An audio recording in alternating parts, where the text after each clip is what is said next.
Assalamualaikum warahmatullahi wabarakatuh. Kita lanjutkan pertemuan keempat mata kuliah Teknik Pembentukan Peraturan Perundang-undangan.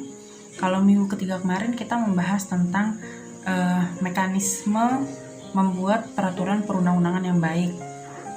Salah satunya itu kan syaratnya itu menggunakan bahasa hukum yang jelas. Nah, di pertemuan keempat kali ini kita akan membahas apa itu bahasa hukum dalam penyusunan peraturan perundang-undangan. Nanti yang akan kita bahas itu ada 3 hal. Pertama, hubungan bahasa dengan ketertiban masyarakat. Kedua, hubungan bahasa dengan hukum. Ketiga, bahasa hukum dalam penyusunan peraturan perundang-undangan. Nah, jadi kita di sini akan melihat apa kaitan antara hubungan bahasa dengan ketertiban masyarakat. Kita akan membagi menjadi 3, apa itu bahasa, apa itu masyarakat, dan apa itu manusia gitu ya. Jadi bahasa, manusia, dan masyarakat. Jadi bahasa itu kan penjelmaan nurani manusia. Bisa dengan lisan, bisa dengan tulisan, bisa berwujud gambar, simbol, atau lambang lainnya, dan juga bahasa sebagai alat untuk berinteraksi. Oke, itu bahasa ya. Kemudian manusia itu kan diciptakan Tuhan sebagai makhluk sosial, tidak bisa terpisah dari satu individu dengan individu yang lainnya. Jadi manusia itu fitrah ya untuk hidup bersama dengan manusia lainnya. Maka manusia itu nantinya akan hidup bermasyarakat. Jadi hidup bermasyarakat itu kan merupakan sebuah hasrat untuk mengelompokkan diri dalam suatu wadah organisasi atau dalam suatu wilayah tertentu atau memiliki hobi tertentu gitu ya. Sehingga manusia membutuhkan bahasa sebagai alat komunikasi untuk mempersatukan kelompok. Nah, tadi kan manusia itu fitrahnya itu hidup bermasyarakat ya. Maka masyarakat itu merupakan suatu lingkungan hidup manusia terikat sistem adat istiadat tertentu. Dan masyarakat ini merupakan golongan yang berhubungan tetap, artinya memiliki kepentingan dan tujuan yang sama, melakukan komunikasi secara timbal balik. Jadi karena manusia ini hidup bermasyarakat gitu ya, dan berhubungan tetap, artinya tadi memiliki kepentingan dan tujuan yang sama, melakukan komunikasi secara timbal balik, dan juga melakukan kerjasama yang efektif gitu. Jadi harus melakukan kerjasama yang efektif. Dengan apa melakukan kerjasama efektifnya? Dengan menggunakan alat penghubung berupa bahasa. Nah, jadi dari ketiga item ini semoga sudah ada bayangan ya. Kenapa sih kita harus mempelajari bahasa hukum gitu ya? Karena secara mendasar gitu ya, secara fundamental ada keterkaitan erat antara bahasa manusia dan masyarakat gitu ya. Artinya kalau kita sederhana gitu ya, bahwa bahasa itu adalah alat yang digunakan manusia untuk bermasyarakat gitu ya, untuk berkelompok dan berhubungan satu sama lainnya. Jadi ini ada yang menarik nih quote-nya ya. Tanpa bahasa, manusia tidak akan dapat menciptakan suatu kelompok masyarakat sekecil apapun kelompoknya. Karena untuk melangsungkan hubungan yang tetap secara timbal balik, manusia membutuhkan alat yang praktis dan efektif yang disebut bahasa. Coba deh, kalau misalnya kalian berhubungan dengan atau bermain ya, atau berinteraksi dengan temannya, menggunakan apa gitu cara berinteraksinya ya kan, pasti dengan menggunakan bahasa ya kan, baik lisan atau tulisan, baik berupa huruf maupun berupa simbol gitu kan. Jadi kalau misal kalian nyolek itu bahasa, tapi dengan berupa simbol gitu. Atau mengirim WA itu bahasa dengan tulisan. Atau say hello hi itu juga berinteraksi dengan bahasa ya. Jadi bahasa di sini itu adalah penting gitu ya untuk untuk menciptakan suatu kelompok masyarakat gitu ya, karena bahasa ini adalah alat yang digunakan oleh manusia untuk berkelompok dalam masyarakat. Nah, kemudian apa keterkaitan antara bahasa dengan ketertiban masyarakat gitu ya. Jadi kalau misalnya tadi masyarakat itu hidup berkelompok, pastikan tujuannya agar tertib gitu ya. Nah, apa ini keterkaitan antara dan bahasa gitu ya. Jadi apa ini keterkaitan antara bahasa, manusia, masyarakat, dan ketertiban. Nah, jadi kerukunan dan ketertiban itu yang dibutuhkan pertama adalah harus ada aturan dan tata tertib gitu. Jadi kalau mau rukun, mau tertib itu harus ada aturan atau tata tertib gitu ya. Aturannya bisa berupa perintah maupun larangan. Jadi apa yang boleh dilakukan, apa yang tidak boleh dilakukan. Nah, aturan itu harus dipatuhi dengan penuh kesadaran oleh setiap anggota masyarakatnya. Jadi tujuannya adalah agar terciptanya ketertiban masyarakat, perlindungan hak gitu ya, menghindari konflik gitu ya, dan lain-lain. Nah, wujud dari aturan itu adalah peraturan perundang-undangan.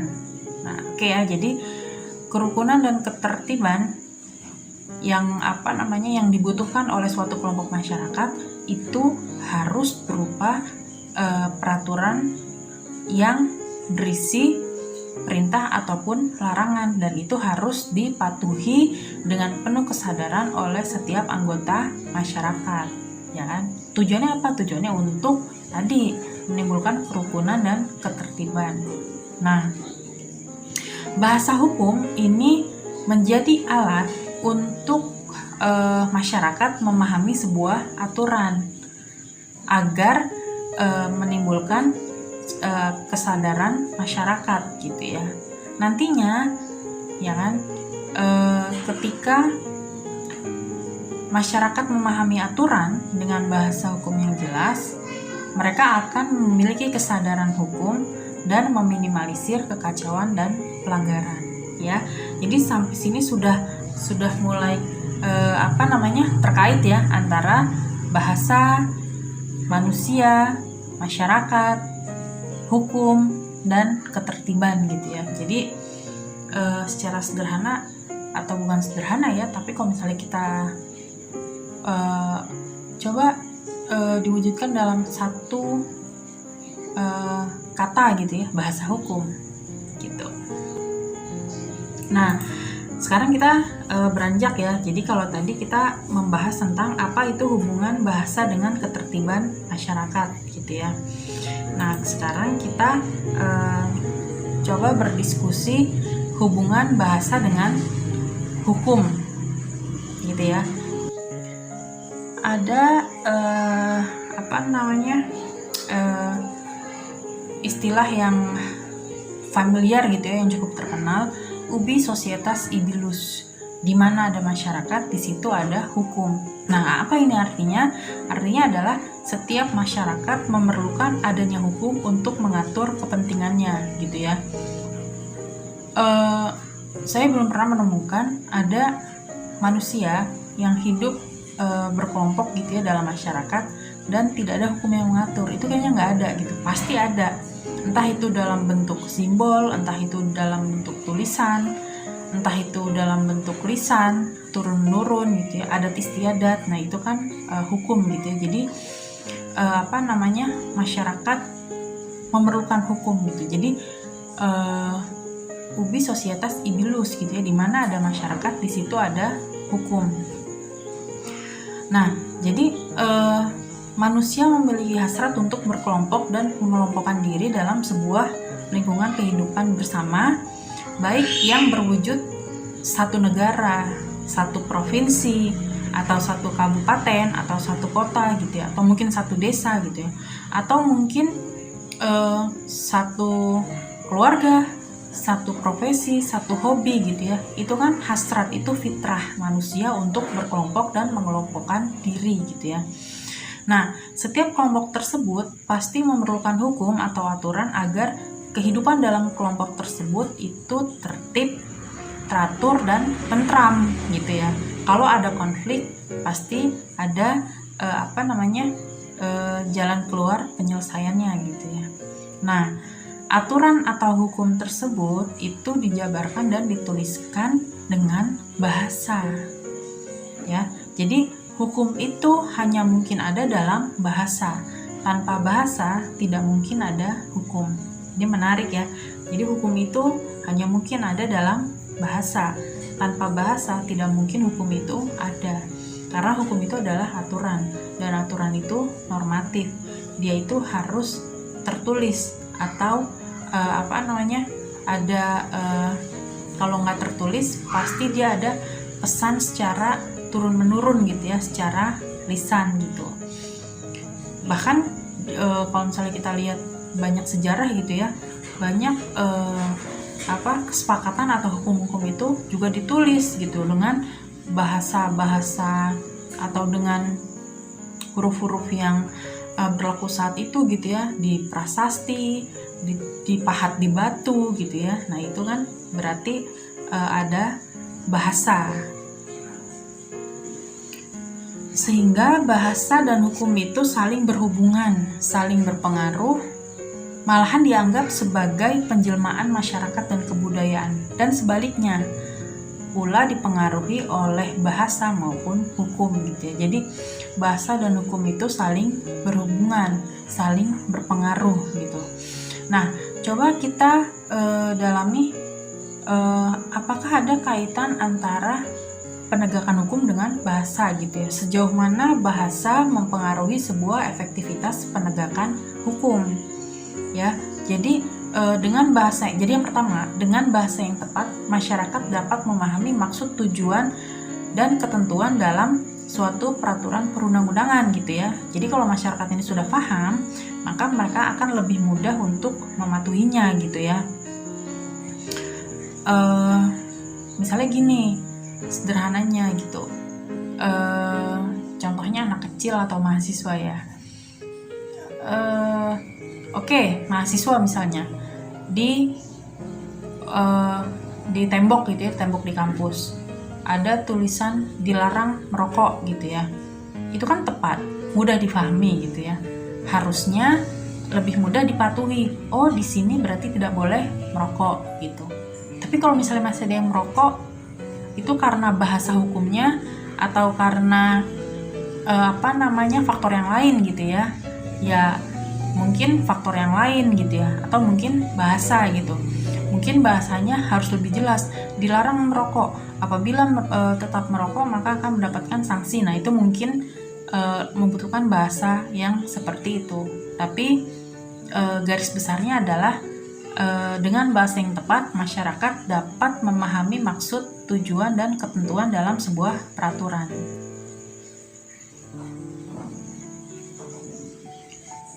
Jadi akan lebih mudah masyarakat untuk mematuhinya gitu ya. Kemudian yang kedua, hukum dikomunikasikan pada subjek hukum yang dituju. Jadi selain ada bahasa, hukum juga harus dikomunikasikan gitu ya.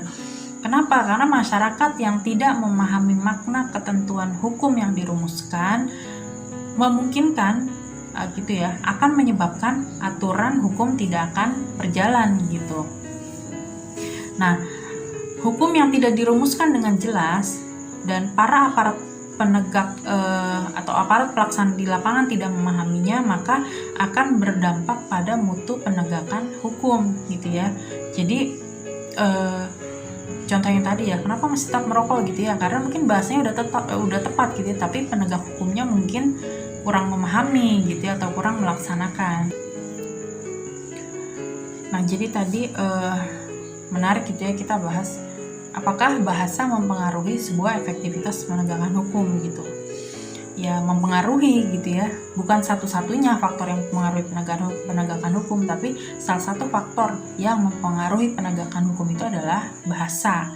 Jadi bahasanya itu harus tepat agar mudah dipahami oleh masyarakat, sehingga masyarakat akan mudah untuk melaksanakan apa yang diatur gitu ya, atau tidak melakukan apa yang dilarang. Aparat penegak hukum juga harus memahami bahasa hukum tersebut gitu, sehingga hukum itu akan lebih mudah untuk diimplementasikan atau ditegakkan. Nah, selanjutnya kita akan membahas bahasa hukum dalam penyusunan peraturan perundang-undangan. Jadi lanjutannya ya, ini ya lanjutan dari sebelumnya. Bahasa merupakan salah satu sarana penegakan hukum dan kepastian hukum. Ketidakmengertian terhadap bahasa hukum adalah suatu kelemahan tersendiri bagi sarjana hukum. Nah, nanti kan kalian ini besok jadi sarjana hukum ya, gitu. Jadi kalau misalnya sarjana hukum tidak mengerti bahasa hukum gitu ya, wah itu sangat disayangkan gitu. Maka mata kuliah TPU ini salah satunya adalah agar mahasiswa memahami atau menguasai bahasa hukum. Jadi kalau menguasai bahasa hukum, maka akan menguasai kegiatan di bidang hukum baik secara lisan maupun tulisan dalam bentuk dokumen, putusan maupun peraturan perundang-undangan. Misalnya besok jadi advokat atau jadi hakim atau mungkin jadi pemerintah gitu ya. Nah, itu nanti akan akan lebih baik lagi gitu dalam menjalankan profesinya ketika menguasai bahasa hukum. Kemudian yang kedua, mengatasi kekurang sempurnaan dalam penggunaan bahasa hukum baik dalam mengungkapkan pendapat tentang hukum maupun membuat tulisan dalam surat kesaksian, keputusan perjanjian maupun pembuatan peraturan perundang-undangan. Nah, jadi itu pentingnya menguasai bahasa hukum bagi sarjana hukum. Bahkan prinsip utama yang dianut oleh semua sistem hukum itu adalah hukum itu harus dapat dikomunikasikan terhadap masyarakat. Apabila suatu aturan hukum dalam bentuk peraturan perundang-undangan tidak dapat dikomunikasikan dengan baik, maka tidak mungkin dapat mempengaruhi perilaku masyarakat gitu ya. Jadi sistem hukum apapun di dunia ini itu hukum itu harus dapat dikomunikasikan. Jadi harus dikomunikasikan dengan apa? Dengan bahasa hukum yang baik gitu ya. Nah, nanti kita akan berpikir kapan atau bagaimana berfungsinya hukum itu dengan baik gitu ya. Yaitu satu, jelas yang pertama adalah saat masyarakat memahami hukum tersebut gitu. Sehingga masyarakat akan menyesuaikan tindakannya dengan ketentuan hukum. Kenapa gitu ya masyarakat mudah menyesuaikan gitu ya, karena adanya aturan hukum yang mudah diketahui secara jelas gitu. Apabila aturan hukum dalam peraturan perundang-undangan tidak jelas gitu ya, maka akan menimbulkan ketidakpastian dan ketidakkonsekuenan dalam penerapannya gitu. Maka aturan hukumnya harus jelas gitu. Dengan apa? Dengan bahasa hukum ya. Jadi penyebar luasan melalui komunikasi hukum dengan bahasa hukum yang lugas dan mudah dipahami terhadap peraturan perundang-undangan akan mewujudkan pemahaman hukum yang baik oleh masyarakat gitu. Penggunaan bahasa hukum yang baik dan benar gitu ya, karena peraturan hukum itu sendiri bersifat hal-hal yang bersifat normatif yang mengikat masyarakat. Kemudian kita berpikir lebih lanjut gitu ya. Apa sih ciri-ciri bahasa hukum gitu ya? Yang pertama, harus jelas atau lugas gitu ya. Atau tujuannya adalah untuk menghindari kesamaran dan ketidakabsahan. Jadi bahasa hukum itu harus jelas dan lugas. Kedua, bersifat objektif dan meniadakan prasangka pribadi.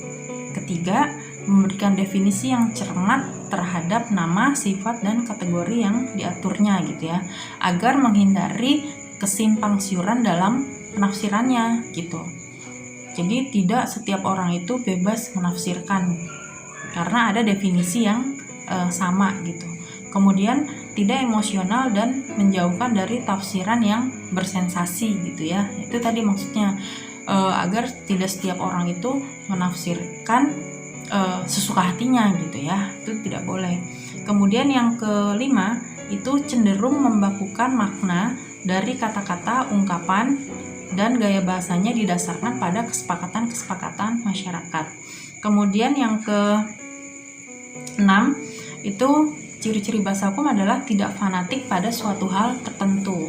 Kemudian yang ke-7 singkat dan hemat, hanya kata yang diperlukan saja yang dipakai. Yang terakhir yaitu memiliki kemanunggalan arti untuk menghindari penafsiran yang tidak sesuai dengan maksud peraturan tersebut. Beberapa hal yang perlu diperhatikan terkait penggunaan bahasa Indonesia hukum yang baik dalam penyusunan peraturan perundang-undangan. Yang pertama adalah yang membuat aturan gitu ya. Jadi pembuat peraturan harus mengetahui kondisi masyarakat daerah secara menyeluruh gitu ya. Jadi harus memahami makna sosiologis dari keadaan masyarakat. Kemudian yang kedua, pembuat peraturan memiliki komitmen yang tinggi untuk mewujudkan ketertiban hukum dalam masyarakat. Yang ketiga, bahasa hukum yang digunakan harus jelas dan mudah dipahami. Nah, ini ya, ini titik poinnya nih di sini, titik pentingnya. Jadi yang perlu diperhatikan adalah bahasa hukum yang digunakan harus jelas dan mudah dipahami. Nah, kemudian yang keempat, kalau dipandang perlu gitu ya, boleh menggunakan bahasa daerah, tapi hanya untuk peraturan daerah gitu ya, karena peraturan daerah kan hanya berlaku di daerah tersebut gitu. Kemudian yang kelima, bahasa hukum yang digunakan harus memiliki kemanunggalan arti gitu ya, atau tidak menimbulkan banyak penafsiran gitu ya. Nanti kalau terlalu banyak penafsiran itu nanti akan susah diimplementasikan di lapangan. Kemudian yang keenam, bahasa yang digunakan harus bisa diterima secara akal gitu. Kalau tidak masuk akal, masyarakat malah jadi bingung gitu ya, dan akan tidak berusaha untuk mematuhi peraturan tersebut gitu. Kemudian yang terakhir adalah melibatkan tokoh masyarakat yang dianggap paham, misalnya LSM atau tokoh masyarakat gitu ya, atau